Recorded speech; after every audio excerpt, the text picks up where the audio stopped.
부처님의 말씀. 삶은 찰나이며 죽음도 찰나다. 꽃이 피는 것도 한순간이요. 지는 것도 한순간이다. 내가 기뻐하는 그 순간도 슬퍼하는 그 순간도 모두 눈 깜빡할 사이에 지나간다. 삶이라는 것도 그저 잠시 머무는 것이며 죽음이라는 것도 그저 잠시 스쳐가는 것일 뿐. 영원한 것은 아무것도 없으니 머물러 있는 것에 집착하지 마라. 흐르는 강물을 손에 쥐려 하는 것이 가장 큰 어리석음이다. 부처님의 말씀에서 제1부 영원을 담으려는 자. 1. 기억의 건축가 유하준. 2042년 대한민국 서울. 도시는 과거와 미래가 기묘하게 뒤섞인 채 숨쉬고 있었다.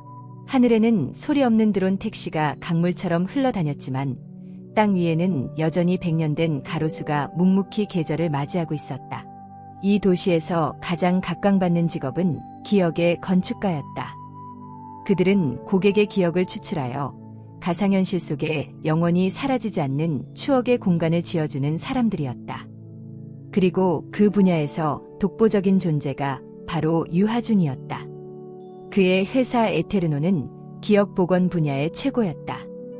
유하준은 단순히 기억을 저장하는 기술자가 아니었다. 그는 기억의 조각들을 모아 하나의 완벽한 세계를 창조하는 예술가이자 시간이라는 무자비한 침식에 맞서 싸우는 고고학자였다. 그는 고객의 뇌파에 접속해 잊혀진 감각의 파편들을 끄집어냈다. 할머니의 손맛이 담긴 된장찌개의 냄새, 첫사랑과 함께 걸었던 가을날 낙엽의 바삭거림, 아이의 첫걸음마를 보았을 때의 벅찬 심장 박동까지. 그는 이 모든 것을 데이터로 변환하여 영원히 접속하고 체험할 수 있는 가상의 궁전을 지었다. 사람들은 그를 시간을 이긴 자라고 불렀다. 죽음을 앞둔 노인들은 그에게 자신의 인생 전체를 의뢰했고, 사랑하는 이를 잃은 사람들은 그가 만든 추억의 공간 속에서 고인과 재회하며 위안을 얻었다. 유하준에게 그의 일은 단순한 직업이 아니었다. 그것은 덧없이 사라져가는 모든 것들에 대한 거룩한 반항이자 영혼을 향한 인간의 가장 위대한 투쟁이었다. 그는 매일 아침 자신의 연구실에 들어서며 스스로에게 다짐했다. 기억 건축가의 아침 선언. 나는 사라지는 것들의 수호자이다. 시간의 먼지 속에 묻힌 모든 순간들을 구원하리라. 희미해지는 웃음소리, 잊혀가는 온기, 바래져가는 풍경까지 나의 손끝에서 찰나는 영원이 되고 과거는 영원히 살아있는 현재가 되리라. 죽음이 모든 것을 빼앗아 갈지라도 나는 기억의 성벽을 쌓아 그 무엇도 침범하지 못하는 불멸의 왕국을 세우리라. 그의 삶은 이 선언을 증명하는 과정이었다. 그는 자신의 삶 또한 완벽하게 통제하고 기록했다. 그의 집은 감각을 기록하는 수많은 센서로 가득 차 있었고, 그의 모든 경험과 감정은 실시간으로 그의 개인 서버에 저장되었다. 그는 자신의 감정조차도 분석하고 분류해야 할 데이터로 여겼다. 그에게 흘러간다는 것은 곧 잃어버린다는 것과 같은 의미였다. 그는 모든 것을 붙잡고 소유하고 영원히 보존해야만 직성이 풀렸다. 하지만 그의 내면에는 그 누구에게도, 심지어 자기 자신에게조차 들키고 싶지 않은 깊고 차가운 심연이 있었다. 화려한 가상현실의 궁전을 짓고 난 뒤 혼자 남아 텅 빈 연구실의 모니터를 바라볼 때면 그는 지독한 허무감에 휩싸였다. 수만 개의 완벽한 기억 데이터를 가지고 있었지만 정작 그 자신의 마음은 텅 비어 있는 것 같았다. 그는 이 감정의 원인을 분석하려 했었지만 그것은 데이터로 잡히지 않는 안개와도 같았다. 그의 이런 집착의 뿌리에는 아주 어릴 적 겪었던 상실의 경험이 있었다. 그가 7살 되던 해 비가 몹시 내리던 날이었다. 그는 어머니와 함께 길을 걷고 있었다. 장난을 치다 잠시 어머니의 손을 놓친 그 찰나의 순간 빗길에 미끄러진 차가 어머니를 덮쳤다.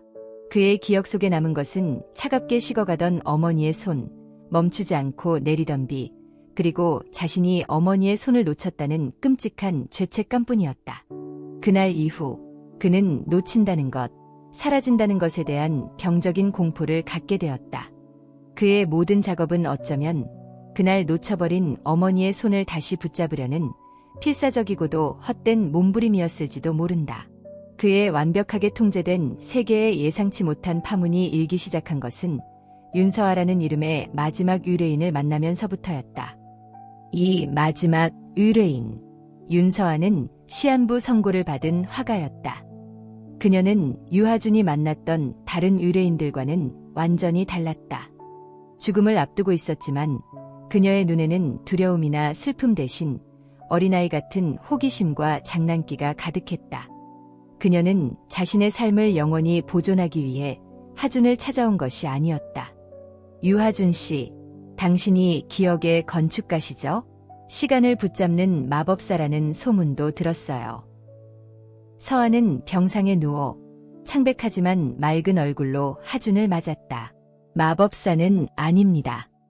저는 그저 데이터를 기반으로 가장 정확하게 과거를 복원할 뿐입니다. 하준은 늘 그렇듯 건조하게 대답했다. 좋아요. 기술자님. 그럼 제 마지막 기억 프로젝트를 의뢰하고 싶어요. 제 인생의 모든 순간을 담아주세요. 제가 태어난 순간부터 지금 이 순간까지 하나도 빠짐없이. 하준은 그녀의 의료 기록을 확인했다. 남은 시간은 길어야 6개월. 방대한 작업이 될 터였다. 비용이 만만치 않을 겁니다. 그리고 모든 순간을 복원하는 것은 물리적으로 불가능합니다. 중요한 순간들을 선택하셔야 합니다. 서아는 고개를 저었다. 아니요. 저는 제 인생의 하이라이트 필름을 만들고 싶은 게 아니에요. 저는 제 인생의 의미를 찾고 싶어요. 제 삶이 그저 흩어져 버리는 수많은 점들의 나열이었는지 아니면 그 점들을 연결하는 하나의 아름다운 그림이었는지를 제 눈으로 확인하고 싶어요. 그래서 모든 순간이 필요해요. 제가 기억하지 못하는 쓸모없다고 생각해서 버려버린 순간들까지도요. 그녀의 의뢰는 하준이 이제껏 받아왔던 것과는 근본적으로 달랐다. 다른 사람들은 기억하고 싶은 순간을 영원히 붙잡아달라고 했지만 그녀는 잊어버린 순간들 속에서 무언가를 찾으려 하고 있었다. 그것은 보존이 아니라 탐험에 가까웠다. 하준은 처음에는 그녀의 의뢰를 거절하려 했다. 그것은 너무나 비효율적이고 목적이 불분명한 작업이었다. 하지만 그는 서아의 눈빛에 담긴 삶에 대한 순수한 열정과 마주하자 차마 거절할 수가 없었다. 그는 자신의 기술로 그녀의 마지막 소원을 들어주기로 했다. 그는 이것을 단순히 가장 방대한 데이터를 처리하는 기술적인 도전이라고 생각했다. 그는 아직 몰랐다. 이 작업이 자신이 평생을 바쳐 쌓아 올린 영원이라는 성벽을 무너뜨리는 여정이 될 것이라는 것을. 텅 빈 궁전. 유하준은 윤서아의 기억 추출 작업을 시작했다. 그는 최첨단 장비를 이용해 그녀의 뇌 깊숙한 곳에 잠들어 있던 수십 년치의 기억 데이터를 끌어올렸다. 그는 마치 거대한 도서관의 사서처럼 그녀의 기억들을 연대기 순으로 그리고 감정의 종류별로 완벽하게 분류하고 정리했다. 그는 먼저 그녀의 삶에서 가장 빛나는 순간들로 첫 번째 가상 궁전을 지었다. 첫 개인전에서 극찬을 받았을 때의 환희, 전 세계를 여행하며 아름다운 풍경을 스케치하던 자유로움, 뜨겁게 사랑했던 연인과의 열정적인 순간들. 하준은 이 완벽한 성공의 전당을 만들어 서아에게 보여주었다. 그는 그녀가 감동하고 기뻐할 것이라 확신했다. 서아는 가상현실 속에서 자신의 가장 빛나던 순간들을 둘러보았다. 하지만 그녀의 표정은 어딘지 모르게 쓸쓸해 보였다. 유하준 씨, 정말 대단한 기술이네요. 모든 것이 너무 완벽해서 오히려 비현실적으로 느껴져요. 마치 잘 만들어진 박물관의 박제들을 보는 것 같아요. 분명 내 삶인데 내 것이 아닌 것 같은 이 기분은 뭘까요? 그녀는 덧붙였다. 제가 찾고 있는 건 이게 아니에요. 이것들은 제 삶의 껍데기일 뿐이에요. 제가 보고 싶은 건 이 껍데기 안에 숨어있던 진짜 제 모습이에요. 실패하고, 넘어지고, 울고, 어리석은 선택을 했던 순간들. 그런 부끄러운 순간들까지도 모두 보여주세요. 하주는 당황했다. 사람들은 모두 자신의 가장 부끄러운 기억을 지워달라고 부탁했는데 그녀는 오히려 그것을 보여달라고 하고 있었다. 그는 마지못해 그녀의 요구대로 그녀의 삶에 있었던 실패와 상처의 순간들로 두 번째 궁전, 어둠의 회랑을 지었다. 첫사랑에게 처절하게 실현당했던 아픔, 재능의 한계에 부딪혀 절망했던 밤들, 친구와 오해로 인해 등을 돌렸던 후회스러운 기억들. 서아는 그 어두운 회랑을 걸으며 오히려 이전보다 더 편안한 표정을 지었다. 그녀는 눈물을 흘리기도 하고 씁쓸하게 웃기도 했다. 그래, 이것도 나였지. 이렇게 아파하고 이렇게 어리석었지. 하지만 하준 씨, 이것도 아직 전부가 아니에요.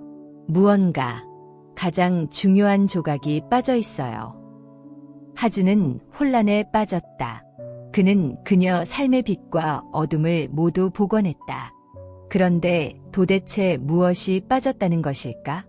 그의 완벽한 시스템에 오류가 생긴 것만 같아 그는 초조해졌다.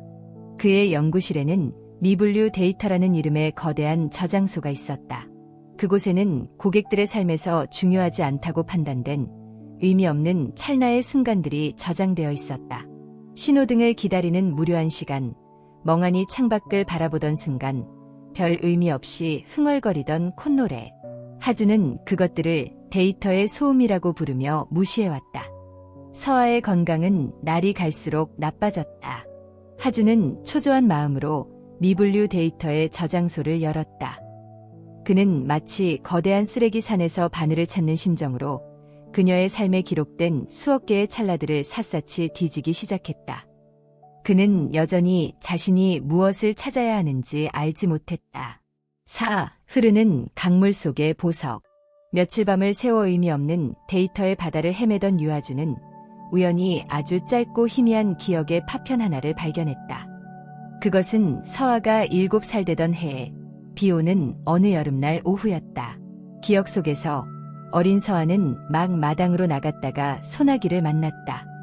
흠뻑 젖은 채 처마 밑으로 피한 그녀는 자신의 발밑에서 수많은 개미들이 비를 피해 필사적으로 이사를 하고 있는 것을 발견했다. 개미들은 자신의 몸보다 훨씬 더 큰 알들을 입에 물고 빗물이 만들어낸 작은 강물을 아슬아슬하게 건너고 있었다. 어린 서아는 그 자리에 쪼그리고 앉아 숨을 죽이고 개미들의 행렬을 지켜보았다. 어떤 개미는 급류에 휩쓸려 떠내려갔고 어떤 개미는 동료를 돕다가 함께 물에 빠지기도 했다. 하지만 대부분의 개미들은 서로를 밀어주고 끌어주며 마침내 안전한 곳으로 이사를 마쳤다. 서아는 거의 1시간 동안 비가 그칠 때까지 그 작은 생명들의 위대한 여정을 넋을 잃고 바라보았다. 그것이 기억의 전부였다. 그 기억에는 어떤 특별한 사건도 강렬한 감정도 없었다. 성공도 실패도 기쁨도 슬픔도 아닌 그저 무심히 흘러가는 시간의 한 조각일 뿐이었다. 하주는 이것 역시 쓸모없는 데이터라고 생각하고 넘어가려 했다. 하지만 그 순간 그의 머릿속에서 오랫동안 잊고 있던 기억 하나가 섬광처럼 터져나왔다. 어머니의 장례식이 있던 날이었다. 텅 빈 집, 슬픔에 잠긴 어른들의 모습. 어린 하주는 너무나 무서워서 방구석에 숨어 있었다. 그때 할머니가 조용히 다가와 그의 손에 따뜻한 약과를 하나 쥐어주었다. 그리고 아무 말 없이 그의 등을 오랫동안 쓸어주었다. 그 순간 그의 마음을 짓누르던 거대한 슬픔과 공포가 아주 잠시 눈 녹듯이 사라졌던 그 찰나의 기억. 그는 그 기억을 오랫동안 잊고 있었다. 그것은 그의 인생에서 어떤 중요한 사건도 아니었기 때문이다. 그는 깨달았다. 삶의 의미는 그가 그토록 집착했던 보존된 순간 속에 있는 것이 아니라는 것을. 박물관의 박제처럼 영원히 붙잡아둔 기억들은 아름다울지는 몰라도 생명력이 없었다. 진정한 삶의 보석은 성공이나 실패 같은 거창한 사건이 아니라 바로 저 개미 행렬을 바라보던 순간 할머니의 따뜻한 손길을 느끼던 순간처럼 무심코 흘려보냈던 수많은 찰나들 속에 숨어 있었다. 삶은 영원히 보존해야 할 견고한 성이 아니라 그저 흘러가는 강물과 같았다. 그리고 그 강물 속에는 기쁨이라는 조약돌도, 슬픔이라는 진흙도, 그리고 저 이름 모를 찰나의 순간이라는 반짝이는 보석도 함께 흘러가고 있었다. 그는 그동안 강물을 멈추고 조약돌만 건져내어 영원히 소유하려 했던 어리석은 사람이었다. 그는 떨리는 손으로 서아의 개미 기억을 가상현실 속에 복원했다. 그리고는 그녀에게 조용히 보여주었다. 서아는 가상현실 속에서 비를 맞는 7살의 자기 자신이 되어 그 작은 개미들의 행렬을 오랫동안 바라보았다. 그리고 마침내 그녀의 얼굴에 눈물과 함께 평화로운 미소가 번졌다. 찾았어요. 하준 씨. 드디어 찾았어요. 바로 이거였어요. 그녀가 속삭였다. 이 순간 저는 처음으로 깨달았어요. 이 세상 모든 살아있는 것들은 저 작은 개미조차도 살아남기 위해 저렇게 필사적으로 애쓰고 있다는 것을, 그리고 그 모든 생명들이 보이지 않는 끈으로 연결되어 있다는 것을. 이 기억 이후로 제 그림은 더 이상 저 자신만을 위한 것이 아니게 되었어요. 저는 세상의 모든 작은 생명들을 위해 그림을 그리기 시작했어요. 제 삶의 모든 점들을 연결하는 시작점은 바로 이 비오는 날의 이름 없는 찰나였던 거예요. 유하준은 아무 말도 할 수 없었다. 그는 자신의 일이 시간을 이기는 것이라고 믿었다. 하지만 그는 이제야 깨달았다. 자신의 일은 시간을 이기는 것이 아니라 시간의 흐름 속에 흩어져 있는 의미의 조각들을 찾아 연결해주는 것임을. 그리고 진짜 삶은 보존하는 것이 아니라 흘려보내는 것 속에 있음을. 그의 완벽했던 믿음의 성벽이 마침내 무너져 내리고 있었다. 그는 자신이 평생을 바쳐 쌓아온 상대가 죽음이나 사라짐이 아니라 바로 흐름 그 자체였음을 깨달았다. 그는 흐르는 강물을 손에 쥐려 했던 어리석은 아이였다. 이제 그는 그 손을 펴고 강물이 흘러가도록 놓아주어야 할 때가 왔음을 어렴풋이 느끼고 있었다.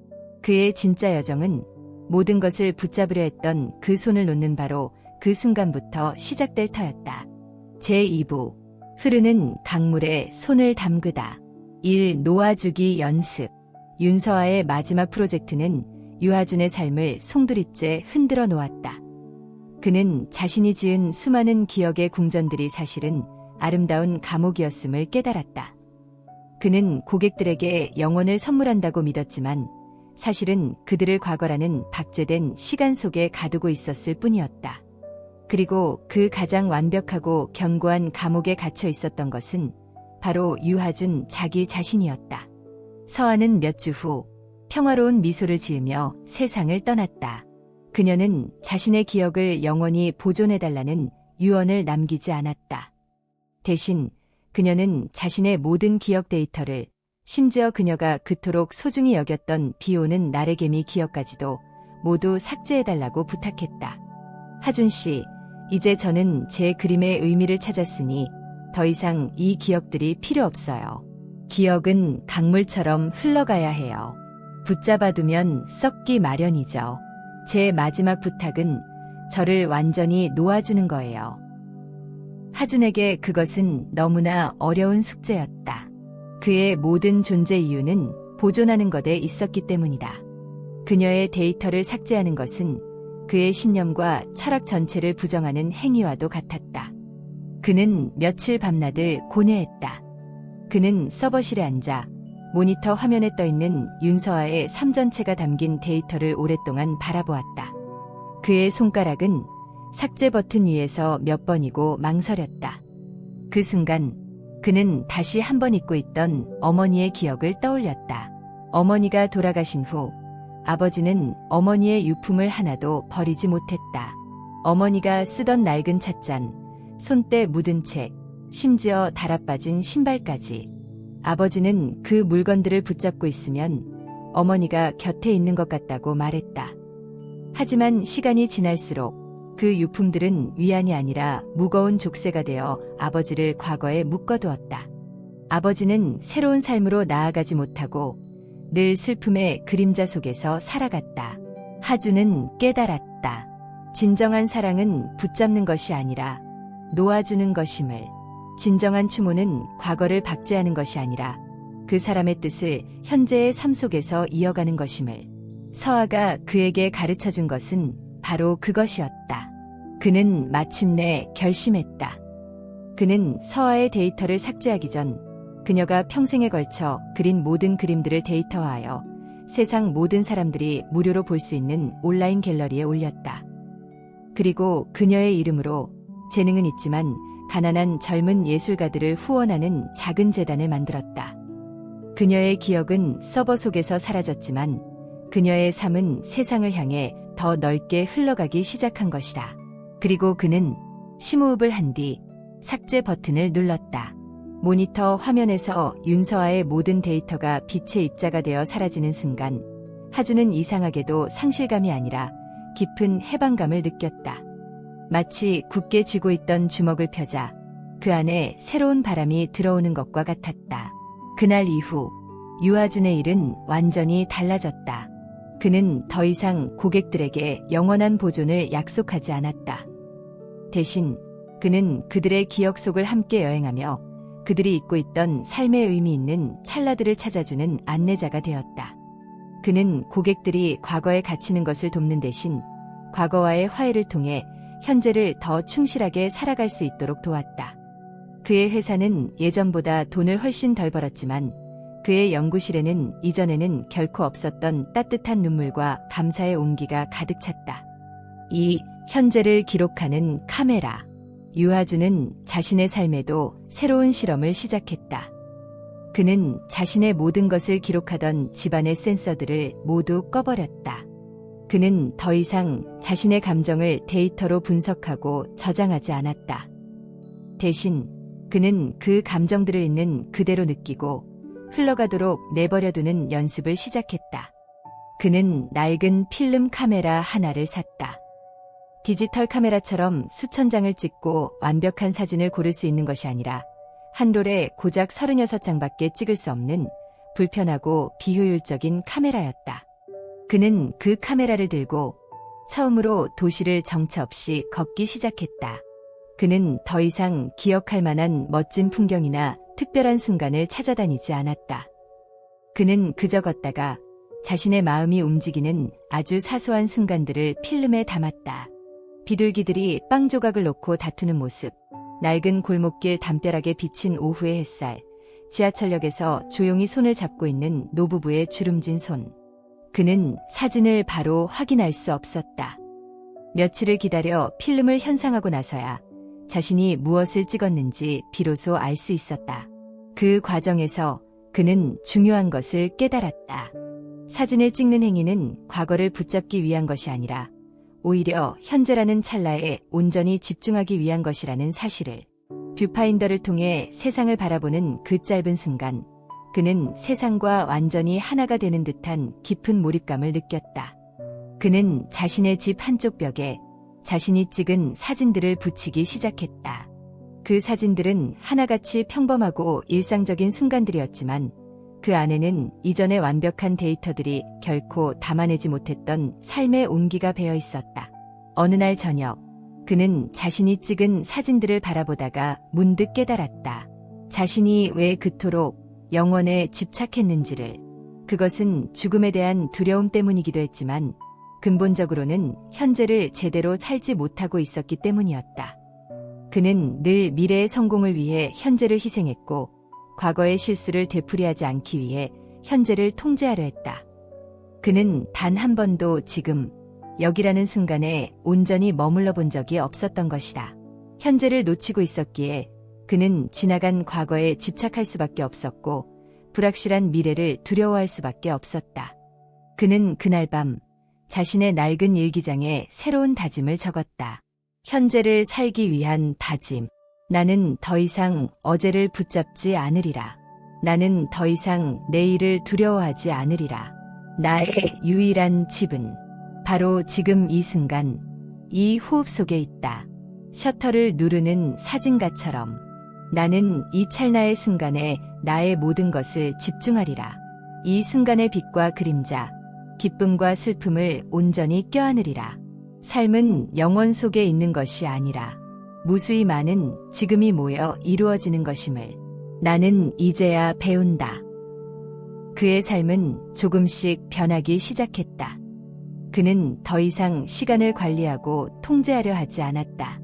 그는 그저 시간의 흐름에 몸을 맡기고 매 순간을 충실하게 경험하려 했었다. 그는 길을 걷다가 문득 발걸음을 멈추고 바람의 냄새를 맡았고 차를 마실 때는 오직 찻잔의 온기와 향기만을 느꼈다. 그는 마치 세상을 처음 발견한 아이처럼 모든 평범한 일상 속에서 작은 경이로움을 발견하기 시작했다. 3. 아버지의 강. 몇 년 후 유하준의 아버지가 세상을 떠났다. 아버지는 평생을 과거에 갇혀 어머니를 잃은 슬픔 속에서 살아온 사람이었다. 하준은 아버지의 유품을 정리하기 위해 낡은 고향 집으로 내려갔다. 집안은 온통 어머니의 흔적으로 가득 차 있었다. 아버지는 정말로 아무것도 버리지 못했다. 하준은 아버지의 방에서 낡은 상자 하나를 발견했다. 그 안에는 아버지가 젊은 시절에 썼던 일기장과 어머니와 주고받았던 빛바랜 연애 편지들이 들어있었다. 하준은 처음으로 슬픔에 잠긴 아버지의 모습이 아니라 한때 뜨겁게 사랑하고 꿈을 꾸었던 한 젊은 남자의 모습을 보게 되었다. 일기장에는 이런 구절이 있었다. 나는 아내를 잊을 수가 없다. 그녀와의 기억을 놓아버리는 순간 그녀가 정말로 내 곁에서 사라져 버릴 것만 같다. 나는 이 기억들을 지키는 파수꾼이 되어야 한다. 하준은 아버지의 마음을 이해할 수 있었다. 그것은 과거의 자신과 너무나도 닮아 있었기 때문이다. 그는 아버지를 위해 그리고 자기 자신을 위해 마지막으로 해야 할 일이 무엇인지를 알았다. 그는 아버지와 어머니의 유품 중 정말로 소중했던 몇 가지만을 남기고 나머지를 정리했다. 그리고 그 유품들과 아버지의 일기장, 그리고 어머니의 편지들을 작은 나무 상자에 담았다. 그는 그 상자를 들고 어린 시절 어머니와 함께 자주 찾았던 강가로 갔다. 강물은 예전처럼 변함없이 고요히 흘러가고 있었다. 하준은 강가에 서서 오랫동안 상자를 끌어안고 있었다. 그의 마음속에서는 수많은 감정들이 교차했다. 어머니에 대한 그리움, 아버지에 대한 연민, 그리고 그 모든 것을 붙잡고 살아왔던 자기 자신에 대한 슬픔. 그는 강물에게 그리고 자신의 마음에게 조용히 속삭였다. 강물에 띄우는 편지. 어머니, 아버지, 이제 두 분을 놓아드립니다. 이 상자 속에 담긴 것은 두 분의 삶이 아니라 두 분을 붙잡고 있던 저의 그리고 아버지의 집착입니다. 이제 이 집착을 강물에 흘려보냅니다.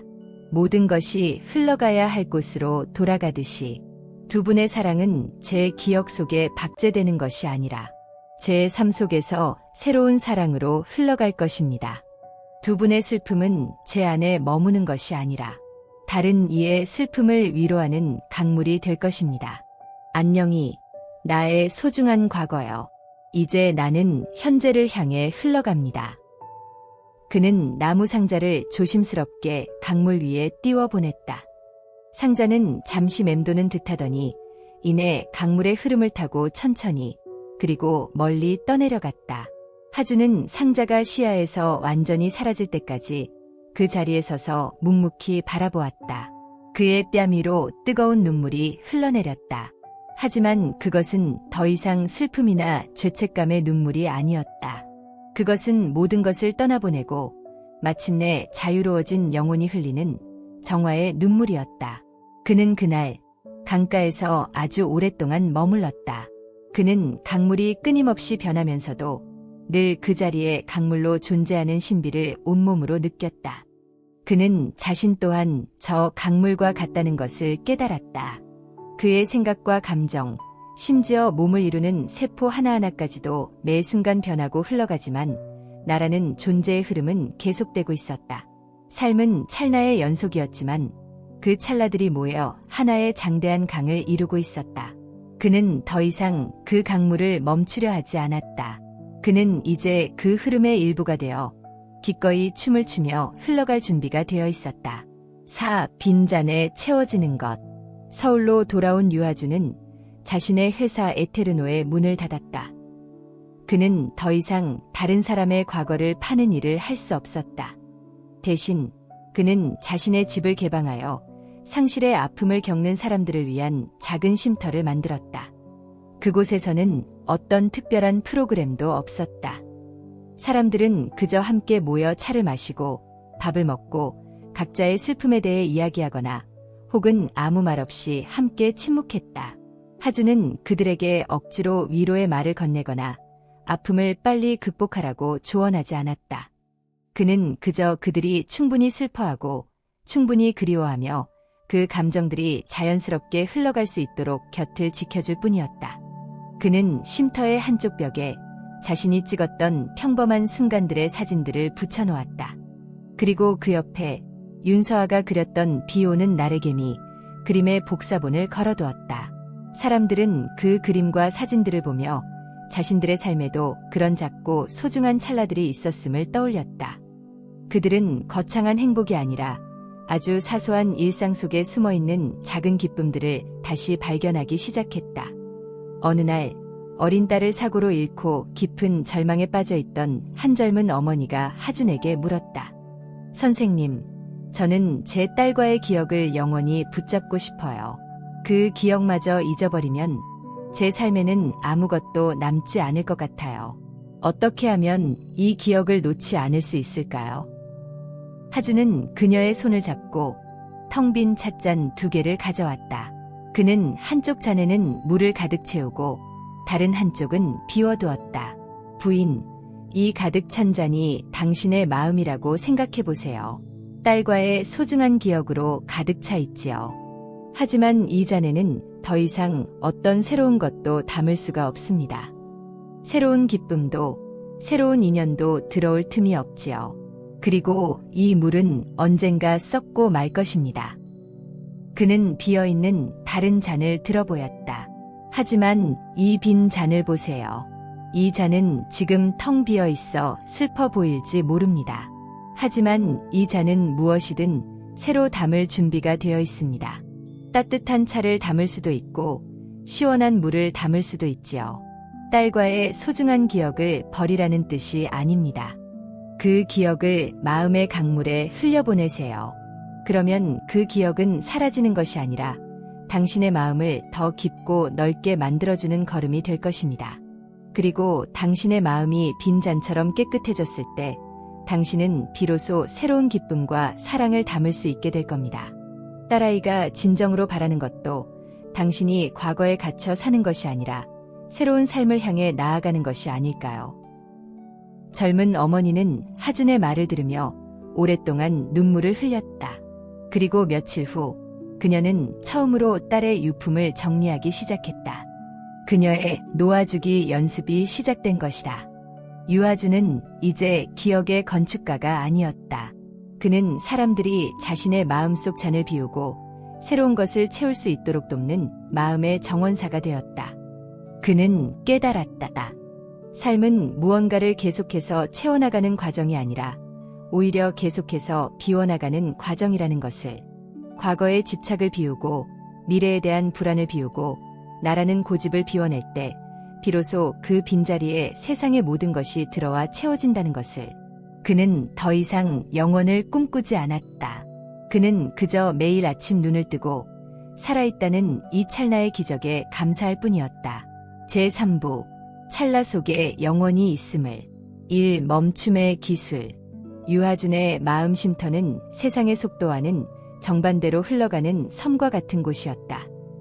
바깥 세상은 여전히 더 빠르고 더 새롭고 더 많은 것을 성취하기 위해 숨가쁘게 달려가고 있었지만 쉼터 안의 시간은 마치 느리게 감는 필름처럼 천천히 그리고 부드럽게 흘러갔다. 하준은 사람들에게 무언가를 하는 법 대신 아무것도 하지 않는 법을 가르쳤다. 그는 그것을 멈춤의 기술이라 불렀다. 찾아오는 사람들은 대부분 불안에 시달리고 있었다. 그들은 과거에 대한 후회와 미래에 대한 걱정이라는 2개의 무거운 추가 달린 시계추처럼 현재라는 중심점을 그냥 지나쳐 과거와 미래 사이를 끊임없이 왕복하고 있었다. 그들은 단 한순간도 지금 여기에 머무르지 못했다. 하준의 첫 번째 가르침은 언제나 같았다. 여러분, 잠시 멈추어 보시겠어요? 아무것도 할 필요 없습니다. 아무것도 생각할 필요도 없습니다. 그저 지금 여러분의 발이 땅에 닿아 있는 느낌, 엉덩이가 의자에 닿아 있는 감각, 그리고 숨이 코를 통해 들어왔다 나가는 이 단순한 사실만을 느껴보세요. 처음에는 모두가 그것을 힘들어했다. 5분을 가만히 앉아 있는 것이 마치 5시간처럼 길게 느껴졌다.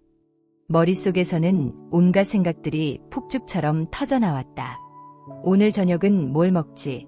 내일 회의 준비는 다 됐나? 그때 내가 왜 그런 말을 했을까? 이런 거래서 뭐가 달라진다고. 하준은 그들에게 부드럽게 말했다. 괜찮습니다. 생각이 떠오르는 것은 당연합니다. 생각과 싸우지 마세요. 그 생각들을 없애려고 애쓰지도 마세요. 마치 기차역 플랫폼에 서서 지나가는 기차들을 바라보듯 여러분의 생각을 그저 바라보세요. 아, 걱정이라는 이름의 기차가 지나가는구나. 이번에는 후회라는 기차가 들어오네 하고 말입니다. 중요한 것은 그 어떤 기차에도 올라타지 않는 것입니다. 그저 그 기차들이 왔다가 잠시 멈추었다가 다시 떠나가는 것을 지켜보는 것입니다. 사람들은 그의 안내에 따라 자신의 마음속을 오가는 수많은 생각의 기차들을 지켜보는 연습을 시작했다. 처음에는 자꾸만 기차에 올라타 어디론가 끌려가기 일쑤였지만 연습이 반복될수록 그들은 플랫폼에 머무르는 시간이 점점 길어졌다. 그리고 그들은 놀라운 사실을 발견했다. 시끄러운 기차들이 모두 지나가고 난 뒤에 그 고요한 플랫폼에 진짜 나가 있었다는 것을, 생각과 감정의 소용돌이가 아니라 그 모든 것을 그저 잠잠히 바라보고 있는 깊고 평온한 존재. 그들은 그 짧은 멈춤의 순간 속에서 평생 처음으로 진짜 마음의 평화를 맛보았다. 어느 날 잘 나가던 펀드 매니저였지만 극심한 스트레스로 모든 것을 그만두고 쉼터를 찾아온 한 남자가 하준에게 물었다. 선생님, 저는 늘 미래를 예측하고 대비해야만 살아남을 수 있다고 배웠습니다. 그런데 이렇게 현재에만 머무르는 연습을 하다 보면 미래에 대한 경쟁력을 잃고 도태되는 것은 아닐까요? 이 멈춤이 과연 현실에서 무슨 도움이 될까요? 하준은 그를 데리고 쉼터 뒤뜰의 작은 연못가로 갔다. 연못물은 바람에 흔들려 표면이 온통 잔물결로 일렁이고 있었다. 저 물속을 한번 들여다보시겠어요? 지금 무엇이 보입니까? 그저 흔들리는 물결과 그 위에 비친 제 얼굴의 흐릿한 윤곽밖에 보이지 않습니다. 하준은 그에게 잠시 기다리라고 했다. 시간이 지나고 바람이 잦아들자 연못의 표면은 거울처럼 잔잔해졌다. 이제는 무엇이 보입니까? 이제는 제 얼굴이 아주 선명하게 보입니다. 그리고 그 너머로 물속에서 헤엄치는 작은 물고기들과 바닥의 조약돌까지 보입니다. 하준은 미소 지으며 말했다. 우리의 마음도 저 연못과 같습니다. 미래에 대한 걱정과 과거에 대한 후회라는 바람이 끊임없이 불어오면 우리의 마음은 늘 흔들리고 혼란스러워 정작 가장 중요한 현재의 진짜 모습을 볼 수가 없습니다. 하지만 우리가 잠시 멈춤을 통해 마음의 바람을 잠재우면 비로소 우리의 마음은 맑아지고 우리는 우리 자신의 진짜 모습과 지금 무엇을 해야 하는지를 명확하게 볼 수 있게 됩니다. 진정한 지혜와 통찰력은 불안하게 미래를 쫓을 때가 아니라 고요하게 현재에 머무를 때 생겨나는 것입니다. 멈춤은 도태가 아니라 더 멀리 나아가기 위한 가장 현명한 준비입니다. 펀드 매니저는 그 말을 듣고 자신이 그동안 얼마나 어리석게 살아왔는지를 깨달았다. 그는 늘 시장의 작은 움직임에 일희일비하며 미래의 불확실성이라는 유령과 싸워왔다. 하지만 정작 그는 자신의 마음이 어떻게 움직이는지는 단 한 번도 제대로 들여다본 적이 없었다. 그는 그날 이후 주식시장의 그래프를 분석하는 시간보다 자신의 마음을 들여다보는 시간을 더 소중히 여기게 되었다. 이 죽음이라는 찰나. 유하준의 마음 쉼터는 삶의 끝자락에 선 사람들에게도 마지막 안식처가 되어주었다. 그는 인근의 호스피스 병동과 연계하여 죽음을 앞둔 이들을 위한 명상 프로그램을 운영하기 시작했다. 처음에는 모두가 두려워했다. 죽음은 그들이 평생을 외면하고 싸워온 마지막 적이었다. 그들은 죽음이라는 거대한 공포 앞에서 속수무책으로 무너져 내리고 있었다. 하준은 그들에게 죽음과 싸우라고 말하지 않았다. 그는 오히려 죽음과 친구가 되는 법을 가르쳤다.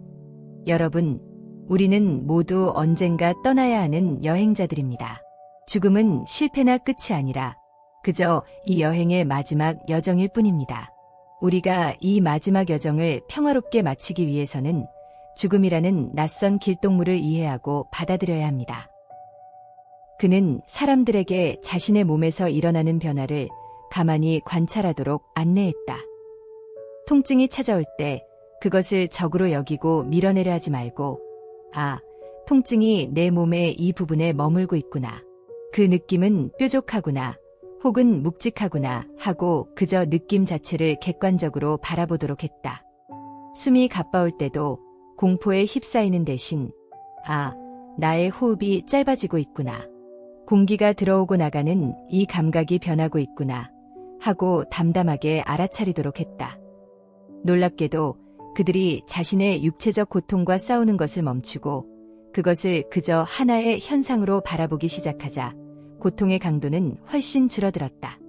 고통의 대부분은 실제적인 통증 그 자체보다 그 통증에 대한 두려움과 저항이라는 마음의 작용이 만들어낸다는 것을 그들은 체험으로 알게 되었다. 어느 날 평생을 엄격한 원칙주의자로 살아온 늙은 교장 선생님이 하준에게 물었다. 선생님, 저는 평생을 바르게 살려고 노력했습니다. 그런데 왜 저에게 이런 끔찍한 병과 고통이 찾아온 것입니까? 제 삶은 결국 실패한 것입니까? 하준은 그의 주름진 손을 잡고 조용히 말했다. 선생님, 꽃이 피는 것이 성공이고 꽃이 지는 것이 실패입니까? 봄이 오는 것이 선이고 겨울이 오는 것이 악입니까? 그렇지 않습니다. 꽃이 피고 지는 것, 봄이 오고 겨울이 가는 것은 그저 자연의 거대한 흐름일 뿐입니다.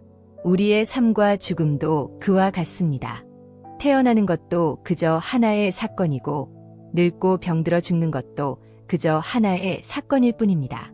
거기에는 어떤 상이나 벌도 성공이나 실패도 없습니다. 그는 덧붙였다.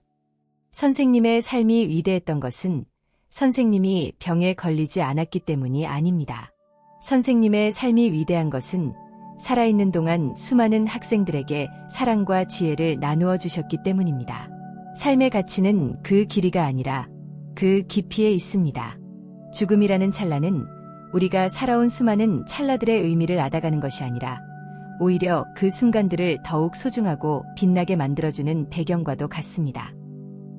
교장 선생님은 하준의 말을 듣고 오랫동안 자신을 짓눌러왔던 왜 나에게 이런 일이라는 원망과 억울함에서 벗어날 수 있었다. 그는 남은 시간 동안 자신의 삶을 실패로 규정하며 괴로워하는 대신 자신의 삶이 얼마나 의미 있고 아름다웠는지를 되돌아보며 감사하는 마음으로 하루하루를 보냈다. 그는 죽음의 공포를 이겨낸 것이 아니라 죽음을 삶의 자연스러운 일부로 끌어안음으로써 그 공포로부터 자유로워진 것이다. 3. 사라지는 것들의 아름다움. 유하준은 마음 쉼터의 사람들과 함께 특별한 프로젝트를 시작했다. 그것은 사라지는 것들을 위한 축제였다. 그들은 매 계절의 끝자락에 모여 그 계절 동안 사라져간 것들을 기리고 축하했다. 가을의 끝에는 아름답게 물들었다가 이제는 흙으로 돌아갈 준비를 하는 낙엽들을 모아 모닥불을 피우고 그 불 주위에 둘러앉아 한 해 동안 자신에게서 떠나간 것들에 대해 이야기했다.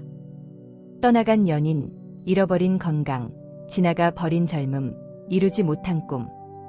그들은 슬픔을 억누르는 대신 그것을 온전히 표현하고 서로의 상실을 위로했다.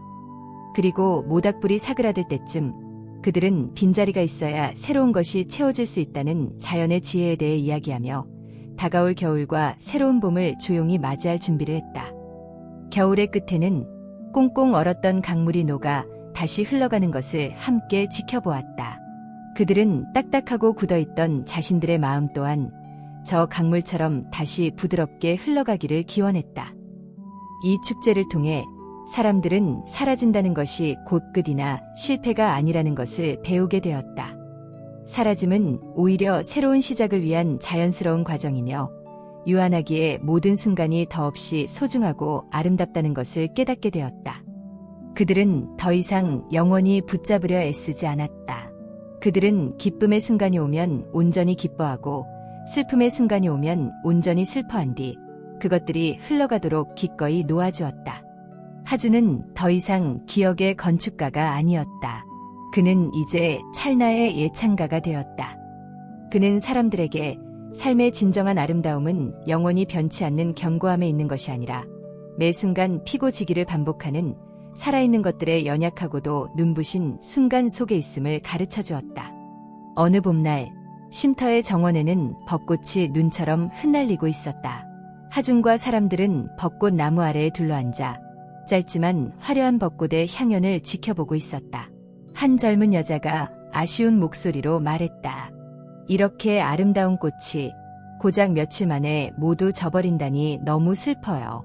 영원히 피어 있으면 얼마나 좋을까요? 하주는 떨어지는 꽃잎 하나를 손바닥에 받으며 대답했다. 만약 이 꽃이 영원히 피어 있다면 우리가 과연 이토록 간절한 마음으로 이 순간을 바라볼까요? 이 꽃이 아름다운 이유는 언젠가 반드시 지기 때문입니다. 우리의 삶이 소중한 이유도 언젠가 반드시 끝나기 때문입니다. 영혼은 지금 이 순간을 온전히 살아낼 때 바로 이 찰나 속에서 발견되는 것입니다. 그의 말에 사람들은 더 이상 떨어지는 벚꽃을 보며 슬퍼하지 않았다. 그들은 바람에 흩날리는 꽃잎들의 마지막 춤을 경이롭고 감사한 마음으로 바라보았다. 그들은 짧은 벚꽃의 삶과 죽음 속에서 자신들의 삶 전체를 관통하는 위대한 진리를 보고 있었다. 찰나 속에 영원히 있음을. 삶이라는 것도 그저 잠시 머무는 것이며 죽음이라는 것도 그저 잠시 스쳐가는 것일 뿐. 영원한 것은 아무것도 없으니 머물러 있는 것에 집착하지 마라. 부처님의 말씀에서 유하준의 이야기는 영혼을 붙잡으려 했던 한 남자가 마침내 찰나 속에서 진정한 삶의 의미를 발견하는 여정을 그리고 있습니다. 이 이야기는 시간을 대하는 우리의 근본적인 태도에 대해 깊은 질문을 던집니다. 제1부에서 유하준은 사라짐에 대한 공포 때문에 과거를 영원히 보존하려는 기억의 건축가였습니다. 그는 모든 것을 기록하고 통제함으로써 시간의 흐름에 저항하려 했습니다. 이것은 변화를 두려워하고 안정과 영원을 갈망하는 우리 모두의 모습을 상징합니다. 하지만 그는 완벽하게 보존된 기억의 궁전 속에서 오히려 깊은 공허함을 느꼈습니다. 이는 과거에 대한 집착이 우리를 현재에 살아있는 삶으로부터 고립시킨다는 것을 보여줍니다. 제2부는 그가 윤서아와의 만남을 통해 처음으로 놓아주기를 배우는 전환점을 그립니다. 그는 데이터를 삭제하고 낡은 필름 카메라로 현재를 기록하며 아버지의 유품을 강물에 흘려보내는 과정을 통해 삶이란 붙잡는 것이 아니라 흘려보내는 것임을 깨닫기 시작합니다. 이는 진정한 사랑과 추모가 과거를 박제하는 것이 아니라 그것을 현재의 삶 속에서 새로운 의미로 되살리는 데 있음을 알려줍니다. 그리고 제3부에서 유하준은 찰나의 예찬가가 되어 그가 깨달은 지혜를 다른 사람들과 나눕니다. 그는 멈춤의 기술을 통해 사람들을 과거와 미래라는 감옥에서 해방시켜 지금 여기라는 현재의 순간으로 안내합니다. 그는 죽음을 앞둔 이들에게 죽음이 삶의 실패가 아니라 자연스러운 흐름의 일부임을 가르쳐줍니다. 사라지는 것들을 위한 축제는 모든 유한한 것들의 아름다움을 기리고 상실을 통해 오히려 더 깊은 삶의 의미를 발견할 수 있다는 역설적인 진리를 보여줍니다. 결국 유하준의 이야기는 우리에게 말합니다. 우리가 그토록 찾아 헤매는 영혼은 시간의 끝에 있는 것이 아니라 바로 지금 우리가 숨쉬고 있는 이 찰나의 순간 속에 있다는 것을. 우리는 모두 유한한 삶을 살아가는 여행자입니다. 그렇기에 우리는 영원히 소유하려 하고 영원히 기억되려 하며 영원히 사랑받으려 합니다. 하지만 이 이야기는 진정한 삶의 비밀은 영원이라는 부사를 떼어내는 데 있다고 말합니다. 그저 소유하고 기억하고 사랑하는 것, 바로 그 순간에 온전히 존재하는 것. 벚꽃이 아름다운 이유는 그것이 반드시 지기 때문이듯 우리의 삶이 눈부시게 소중한 이유 또한 그것이 반드시 끝나기 때문입니다. 삶은 찰나이며 죽음도 찰나입니다. 이 피할 수 없는 진실을 받아들일 때 우리는 비로소 과거에 대한 후회와 미래에 대한 불안에서 벗어나 지금 이 순간이라는 유일한 현실을 온전히 살아낼 수 있습니다. 유아준이 마지막 순간에 이르렀던 평화는 그가 찰나를 온전히 살아냄으로써 마침내 영원에 이르렀음을 보여줍니다. 우리가 붙잡으려 했던 모든 것을 놓아주었을 때 비로소 세상 모든 것이 우리에게 흘러들어와 하나가 되는 것입니다. 이것이 바로 흐르는 강물을 손에 쥐려 하는 것이 가장 큰 어리석음이라는 가르침의 진정한 의미일 것입니다. 모든 살아있는 존재들이 평화롭고 행복하기를 기원합니다. 구독과 좋아요는 자비로운 마음의 실천입니다. 감사합니다.